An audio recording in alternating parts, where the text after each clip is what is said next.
Hello all, and welcome to Yatra Online Inc. 1Q full year 24 earnings conference call. My name is Lydia, and I'll be your operator today. If you'd like to ask a question during the call, you can do so by pressing star followed by the number 1 on your telephone keypad. If you change your mind and wish to withdraw your question, it's star followed by 2. It's my pleasure to now hand you over to your host, Manish Hemrajani, Head of Investor Relations. Please go ahead. Thank you, Lydia. Good morning, everyone. Welcome to Yatra's fiscal first quarter 2024 financial year 2023.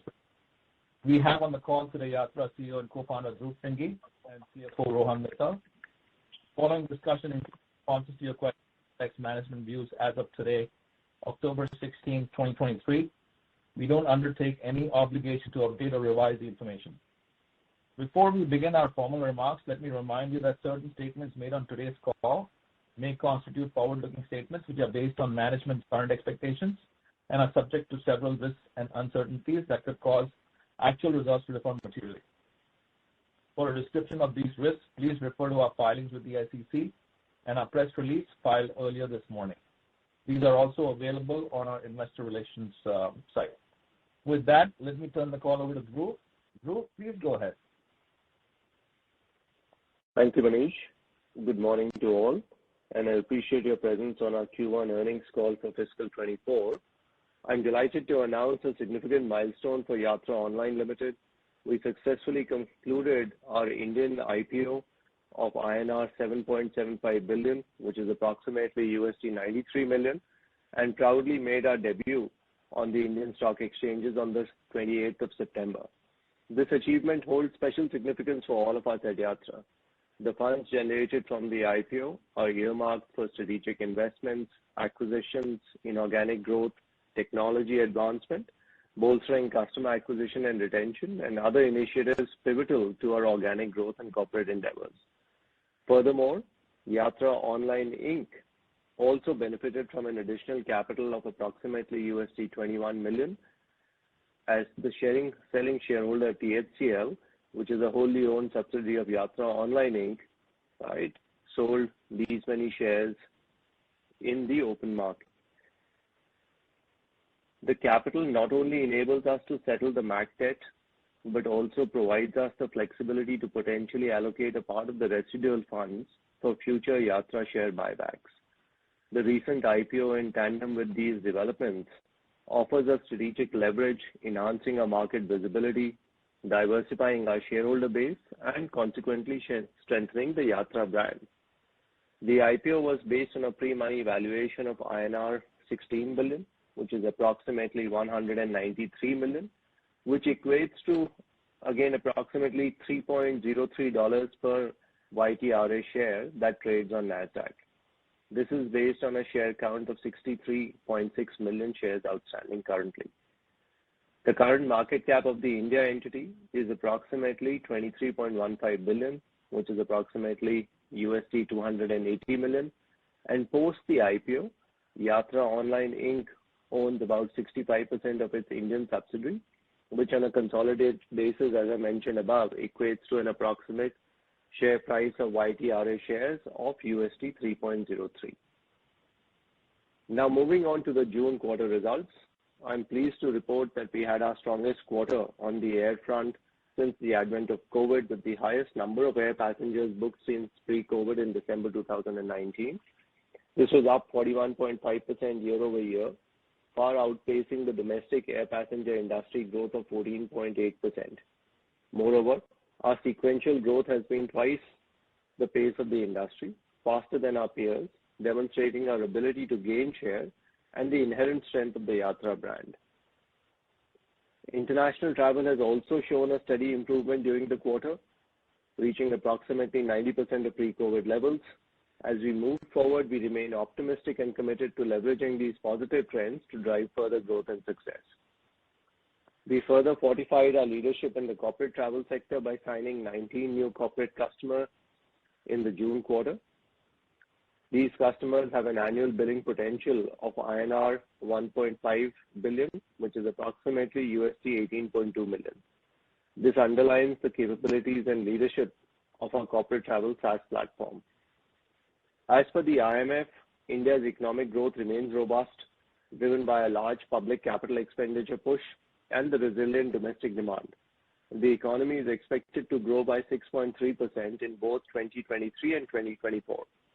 As it relates to Yatra, looking at how the travel industry has unfolded over the last several years, we see that travel trends to grow at a multiple of 1.5 to 2x of GDP.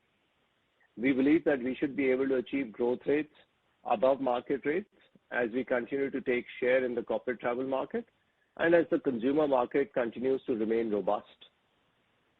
Both the expansion of the travel industry and the macro conditions continuing to be favorable allow us to do so. The Indian aviation industry is witnessing unprecedented expansion of its fleet. The fleet is expected to almost double over the next 5 years, and the aviation ministry is forecasting more than doubling in air passengers to approximately 400 million annual air passengers in the next decade. Regarding inflation, again, India is faring relatively well. CPI-based inflation stood at 5.02% in September, as compared with 6.83% in August, according to data from the Ministry of Statistics. Core inflation fell to 4.6% in September from 4.8% in August, and this was the lowest since April 2020. Now let me provide you with some more details on our first quarter results. Our revenue for the quarter ended 30th of June 2023 was reported at INR 1.106 billion, which is approximately $13.5 million. This was up 23% year over year.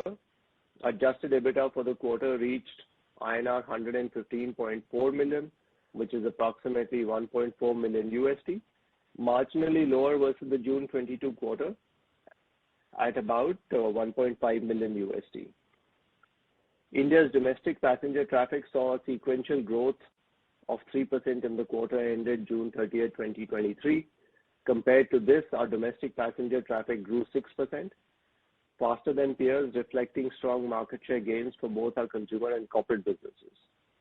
This positive momentum has carried over into subsequent months as well, with the recently concluded September month up 18.3% year over year and up 7% versus pre-COVID, marking 7 consecutive months of above pre-COVID levels on the domestic air passenger traffic front. So the market has firmly recovered from the pre-COVID levels. Year to date, from January to September 2023, Indian domestic market has registered a growth of 29.1%, with 112.8 million passengers flying during this period. International travel has also continued to show resiliency and steady improvement during the quarter and has now surpassed 90% of its pre-COVID levels. As we move forward, we remain optimistic and committed to leveraging these positive trends to drive further growth and success. Moving on to further details of the quarter, our consumer business gained further traction on the back of strong brand recall that the Yatra.com brand continues to enjoy in the market. We launched our Yatra Prime offering during the quarter, and the initial sign-ups have been encouraging, with positive response to this offering continuing in the subsequent months. During the quarter, we closed 19 new corporate customer accounts. While the number is lower Q on Q, partly due to seasonality, what was encouraging was that the average billing potential of the customers that we closed during this quarter trended higher than in the past. International travel also continues to improve gradually, and we are optimistic in the outlook for a sustained recovery in nearshore international travel. On the hotels front, revenue from our hotels and packages business was INR 452.6 million, which is approximately $5.5 million in the 3 months ended June 20, 2023, as compared to INR 390.7 million or $4.8 million in the 3 months ended June 30, 2022, reflecting an increase of almost 16%. The increase in revenue is on account of recovery in domestic travel, along with additions of new distribution partners. From a competitive standpoint, the intensity has remained stable from last quarter and remains manageable overall. From a macro standpoint, the Indian government remains strongly committed to the growth of airport infrastructure in India. An investment of almost $12 billion has been earmarked for the enhancement of 41 existing airports in India. Additionally, under the Greenfield Airport policy, out of the 21 new airports that were sanctioned, 12 have already come online. So with a positive macro backdrop and given the ongoing recovery in corporate and leisure travel and our continued success in signing new large and medium-sized enterprise customers, and now a significantly bolstered balance sheet, we believe we are poised for strong back half of FY24. Aside from seasonality, we expect our results to benefit from accelerating growth in both our corporate business and consumer business as we continue to add to our formidable blue-chip customer base and leverage the strength of our brand. Just to reiterate, today, Yatra India serves one out of every four of the top 100 listed companies in India.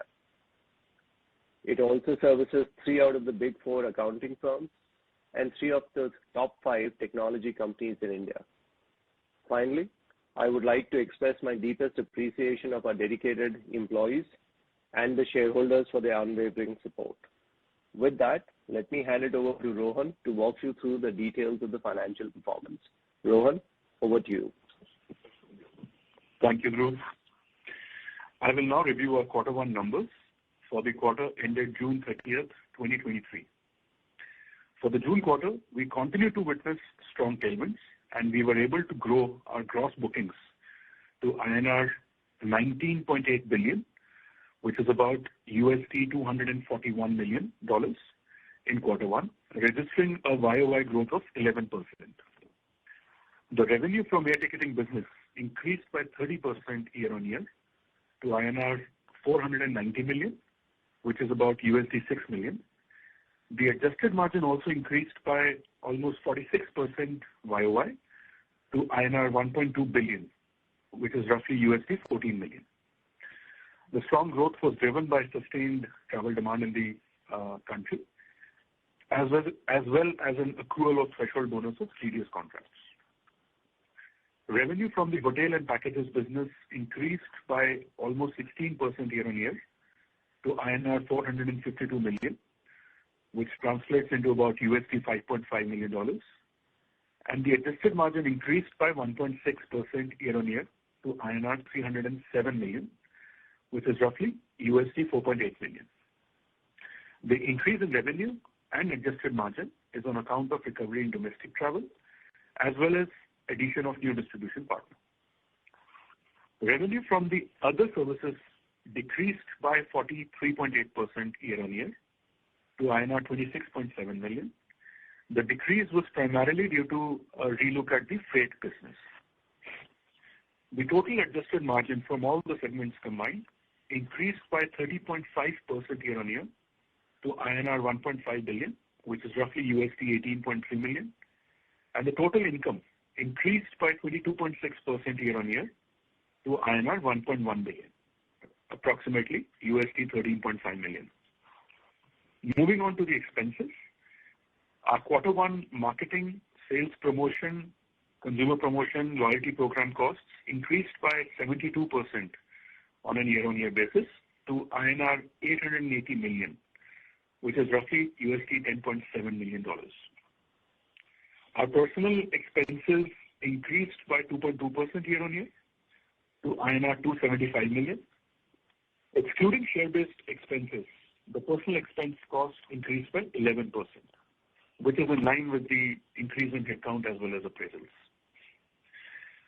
Other operating expenses increased by 3.6% to INR 396 million, which is roughly $4.8 million, primarily due to increase in commission, legal, professional charges, payment gateway charges, etc. Due to all of the above factors, our adjusted EBITDA profit for the quarter ended June 23 stands at INR 115.4 million, 115.4 million, which translates into about $1.4 million, as compared to 123.5 million in quarter ended June 22. Our gross debt increased by 43 million from the March quarter to the June quarter, and we ended the quarter at a gross debt of 1.7 billion. my apologies, of INR 2.4 billion, which translates into about $29 million. Lastly, as of June 30th, we were carrying cash and cash equivalents and term deposits on a balance sheet worth INR 1.1 billion, which is $13.5 million. With this, we conclude our prepared remarks and hand it back to the organizers, to the moderator. Thank you. Thank you. If you'd like to ask a question, please press star followed by the number 1 on your telephone keypad now. When preparing to speak, please ensure your device is unmuted locally.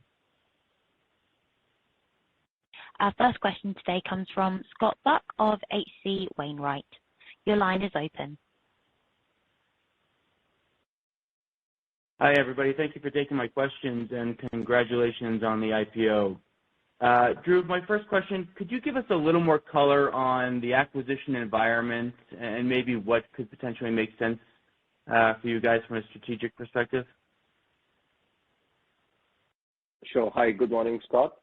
Scott, in terms of the acquisitions, we've looked at a couple of areas in the past, and I think those areas will continue to remain areas of interest for us.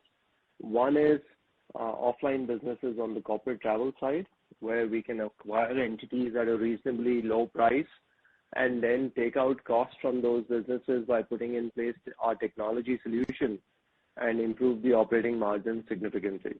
So that would be one area that we would look at. The other area is also, again, in the corporate space, where we would look at other products and services, especially SaaS-based technology solutions, like an expense management, for example, that can be cross-sold to our existing large corporate customer base. So it's about, our thought process is how do we either grow our base on the corporate side or add more products and services to leverage the existing base. So those would be the key areas that we would look at. Great, that's helpful. And second, can you give us an indication of where your market share position is today in corporate travel versus where it was pre-COVID? So versus pre-COVID, obviously we've expanded our customer base by about close to 15%. So my sense is that in terms of market share, because the number of companies in that top segment would not have grown by 15%, right? Would have grown by a much smaller number. So we would only have gained market share over the course of the last year and a half. Yeah, that's helpful. And then last one for me, just on how we should be thinking about operating expenses moving forward. Do you have a meaningful amount of kind of catch-up that you need to do on OpEx now that you have some additional cash to play with? Or should we expect, OpEx levels to remain, kind of largely consistent with what we've seen the past few quarters? Yeah, so OpEx levels will not change very significantly, right? We would see maybe low single-digit to mid-single-digit kind of increase, but nothing significantly beyond that, at least on the fixed cost. Right. That's perfect. Well, I appreciate the time, guys. Thank you very much. Not at all. Thank you, Scott. Thank you. As a reminder, if you'd like to ask a question, it's star followed by 1 on your telephone keypad. We have a question from Cobb Sadler of Catamount. Your line is open. Hey, guys. Thanks for taking the question. I just had a question on the new corporate customers. I believe you said it was, did I have the number right? I have it in front of me. 18 million incremental associated with those accounts. When do you think you might hit that run rate with those accounts? And what that seems to be bigger than a traditional customers that you've added. So are they bigger? Why? And when will you hit the 18, if that's the right number? Thanks. One more question. Sure, Scott. Sure, Cobb. So in terms of getting to that run rate, Cobb, sure. we're looking at a 6-month kind of time lag to get to that full run rate by the time the new customers get implemented. So if you look at from where we were, right, this is numbers as of 30th of June. So we would expect the full thing to come into play by the Jan to March quarter of 2024. Right? So that's what we are looking at with regards to these customers. They should all be live in that kind of time frame. In terms of why are they or are they larger? Yes, we've had some good wins in this quarter, which have pulled up the average. There are a couple of customers who are larger than the traditional average customer that we would sign, and that's part of the reason why the average has gone up per customer. There are some other conversations like this also which are going on, and we remain very positive about the strength of our value proposition to our large corporate customers. And Cobb, okay, and so roughly, yes, not 18, okay, 19. So 4.5 to 5 million a quarter, and I'm sorry, Manish, go ahead. No, I was just saying that the number Actually, I lost 19 you. Can you hear me? Customers signed. Yep. Yes. Okay. Okay. Okay, got you. 19 customers signed. Did you give an amount of which those might contribute, like the revenue associated with the 19? Yeah. So, Cobb, the 18 million number that you were referring to. Sorry, Manish. Let me just address that. So, Cobb, it's 19 customers with an annual billing potential of 18 million. So, which is the 4.5 million a quarter that you were working That's what on. Okay, gotcha. And that you think that no crystal ball, but you think that might happen 6 months out, if some things take longer than expected, like 6 to 9 months out, probably. That 4.5 million is incremental. That's right. To the current revenue base. And that's 4.5 a quarter. Okay. Cobb, and then the other question was on. Cobb. Sorry, Cobb. Can I just interrupt you? This is gross billing potential, not revenue potential. Right. So the revenue number will be approximately 5 to 6% of this. Okay, gotcha. So okay, so it's 4.5 million of revenue a quarter. Yeah, that's right. Yeah. Okay. Okay. That makes more sense. It sounded abnormally big. So okay. So but still, I mean, you've got 800 customers, so this is another 19, and that sounds about right. Okay. The other thing was on your buybacks. So what are the parameters by which you might buy back stock? I mean, is there a valuation level? I guess you're trading. I mean, the shares are trading at a 50% discount now, or they're 50% discount now, roughly. And so, when might you start buying back shares? What do you have to do to do that? Do you have to have a board meeting, or could you do it now if you wanted to? I guess I'm looking for timing, and then what are the triggers for you? So, Cobb, this is something that the board is carefully considering with counsel, and we'll go through this process, and in the relatively near term, we'll come back and update our shareholders with our thought process around this. Okay. All right. Sounds good. Thank you. Congrats on the IPO. Sure. Thank you so much. Thank you. We have no further questions in the queue, so I'll turn the call back to Manish Hemrajani for any closing remarks. Thank you, Lydia. Thank you all for joining the call today. As always, we are available for follow-up. Please feel free to reach out to us. Thank you. Thanks, everyone. This concludes today's call. Thank you for joining. You may now disconnect your line.